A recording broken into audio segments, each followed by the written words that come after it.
Badakizue hemen Gaztezulon ligatze kontua oso gustuko dugula.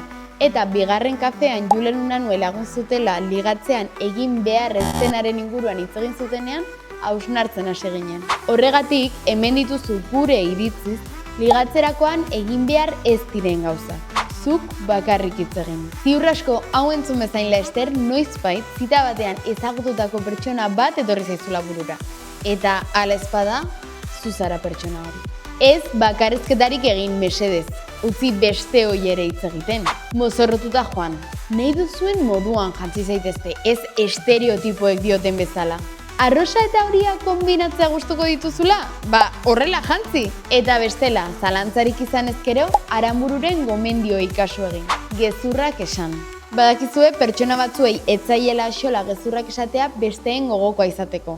Hori izugarrizko red flaga da. Ez errespetatzea. Ez gara gauza guztietan ados egongo. Agian hasieran nahi genuen eta gero bietako batek ez da ezer gertatzen. Baina edozer gauzaren aurrean errespetua da oinarrizkoena. Eta hori ahaztu egiten zaie batzuei. Zuek zer deritzozue? Konta iguzue iruzkinetan.